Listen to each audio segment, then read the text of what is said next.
Next part is 2nC3. 2nC3 ratio nC3 and it is equal to 11:1. इसके equal है आपका 11:1. ये आपको find the value of n. वो किसकी वैल्यू फाइंड करनी है? एन की वैल्यू फाइंड. तो वो कैसे करेंगे?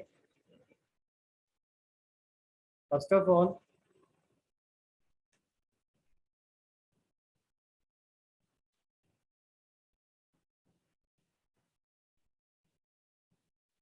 that 2nC3, that is 2nC3 upon nC3, it is equal to 11:1. 11:1. NCR, n factorial upon r factorial n minus r, that is 2n minus 3 factorial.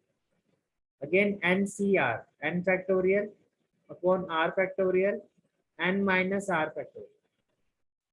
जब आप इसको सॉल्व करोगे what you will get, that is 2n factorial upon 3 factorial 2n minus 3. जब इसको आप reciprocate करोगे तो denominator आपका न्यूमरेटर हो जाएगा, that is 3 factorial n minus 3 factorial, और न्यूमरेटर जो आपका डिनोमिनेटर हो जाएगा that is n factorial equal to 11. अब देखो ये 2n factorial, जब मैं इसको एक्सपेंड करूंगा क्या होगा? 2n, then 2n minus 1, then 2n minus 2 and then 2n minus 3 factorial, जो कि आपका डिनोमिनेटर है. ठीक है. सिमिलरली ये n माइनस 3 है, तो बड़ी वैल्यू क्या है? n factorial. अब इसको एक्सपेंड करोगे that is n, then n minus 1, then n minus 2 and then n minus 3 factorial.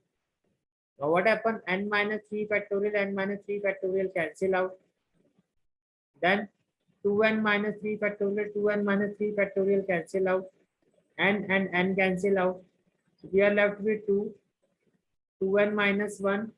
देखो 2n minus 2, यहाँ से आप 2 कॉमन ले लोगे, with in bracket it will be n minus 1, और ये जो आपका n minus 1 होगा ये इस n minus 1 से कैंसिल हो जाएगा.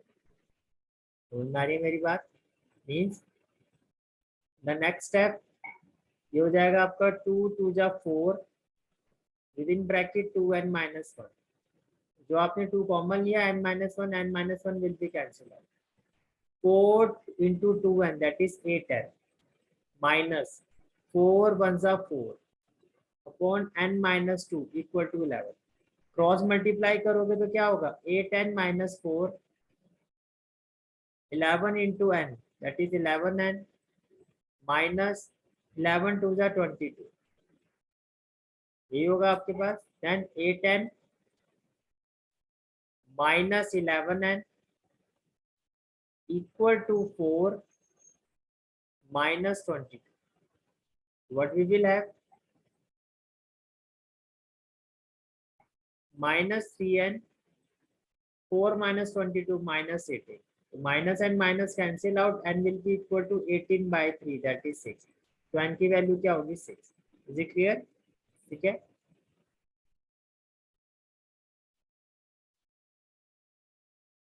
Let's move to the next question. That is question number 3. Question number 3 is, how many chords can be drawn through 21 points on a circle?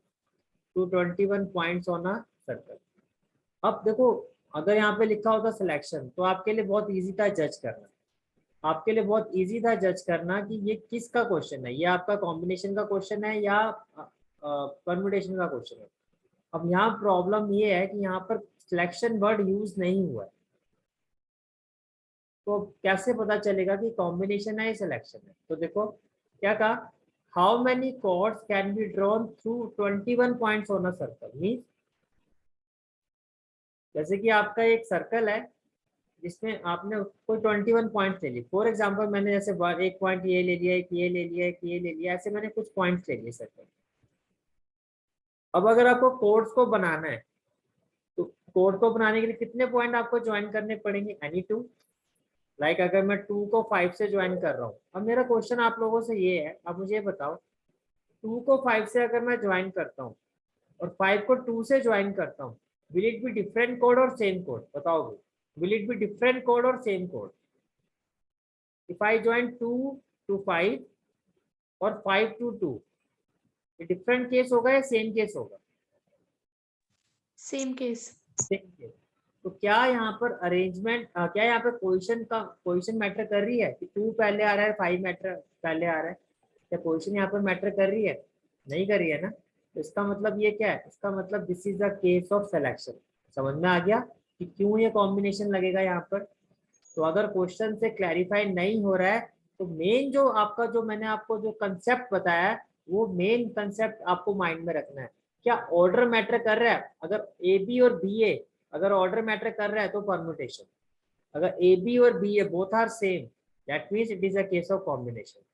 यही मैंने यहाँ पर आपको समझाने की कोशिश की है। तो आई होप आपको क्लियर हो गया होगा। तो क्वेश्चन कैसे करना उस पर चलते हैं। देखिए, तो total number of point circle पर कितने हैं? That is 21। तो नंबर ऑफ पॉइंट्स आपको जो सिलेक्ट करने हैं दैट इज 2। अब मैं सिलेक्ट कर रहा हूँ क्योंकि अब आपको क्लियर है कि यहाँ पे सिलेक्शन होगा। तो सिलेक्शन के लिए क्या होगा? 21 में से any 2 point, that is 21 C2। The total number of code will be equal to 21 C2 and it will be equal to 21 factorial n factorial upon r factorial। देखो होता क्या है, r factorial that is 2 factorial n minus r 19 factorial। अब 21 factorial को आप expand करोगे till 19, तो 21 into 20 into 19 factorial upon में क्या आ गया 19 फैक्टोरियल, और ये हो गया 2 फैक्टोरियल। तो 19 factorial will be cancel out. तो 2 फैक्टोरियल हो गया 2 इंटू 1, 2 1 जा 2, 2 10 जा 20। तो ऐसे 21 पॉइंट्स अगर आप सर्कल में रहते हो और एट ए टाइम अगर आप 2 पॉइंट्स को ज्वाइन करके कोड्स बनाते हो तो कितनी कोड्स आप बना सकते हो? 210। Is it clear?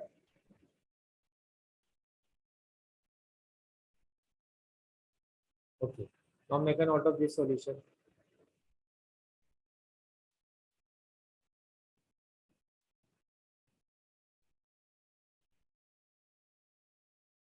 Question is question number 4.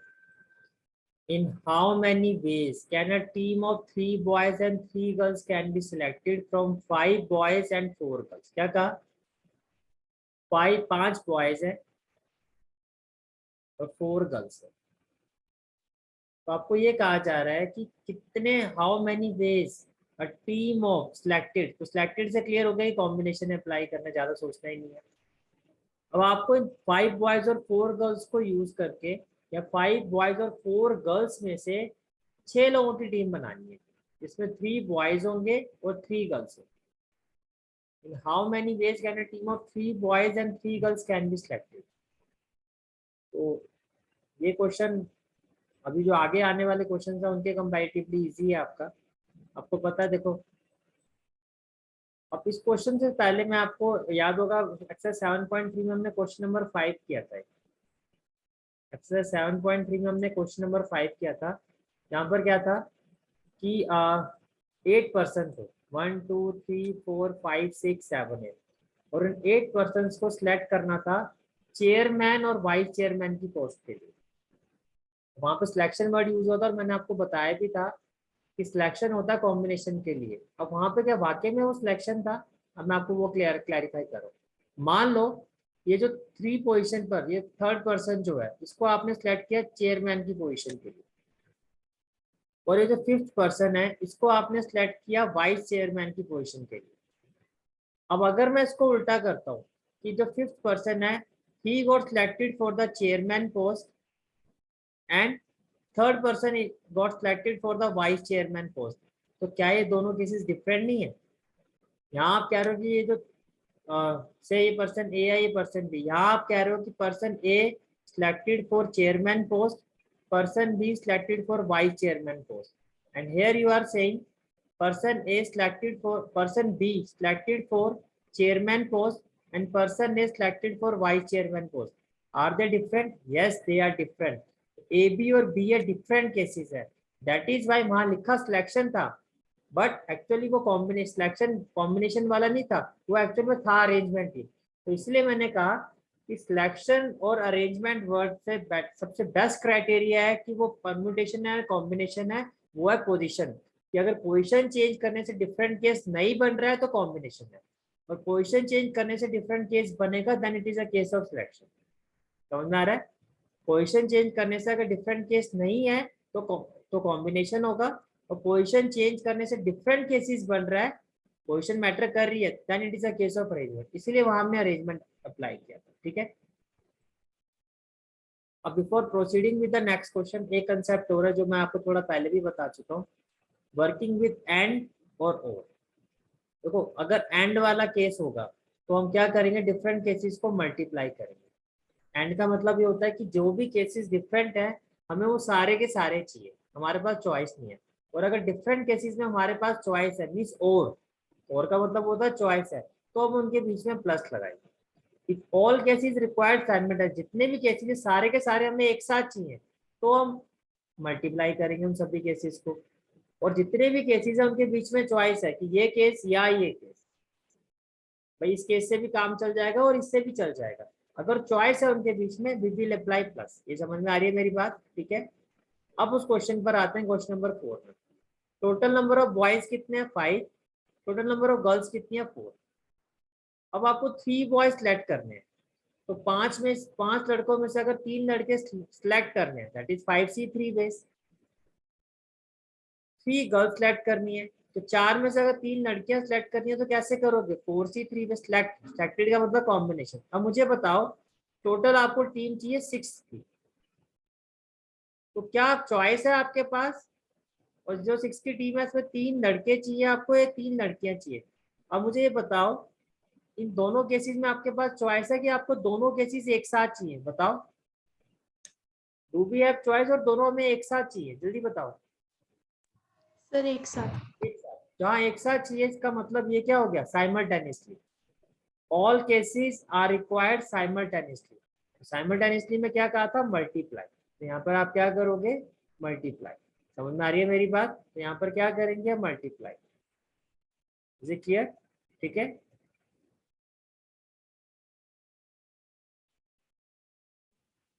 अब इसको सॉल्व करोगे, 5C3 that is 5 factorial upon 3 factorial and 5 minus 3 that is 2 factorial into 4 factorial upon 3 factorial 4 minus 3 that is 1 factorial. What we will get, अब 5 factorial को कहाँ तक expand करोगे, 3 factorial तक। 5 into 4 into 3, 3 factorial as it is, 2 factorial का मतलब 2 into 1। 4 factorial को कहाँ तक एक्सपेंड करोगे, 3 फैक्टोरियल तक, 4 इंटू 3 फैक्टोरियल। 1 फैक्टोरियल तो 1 ही होता है, ये कैंसिल हो गया, ये भी कैंसिल हो गया, 2 1 जा 2, 2 2 जा 4, 5 2 जा 10, 4 1 जा 4, 40 इज द आंसर। ओके,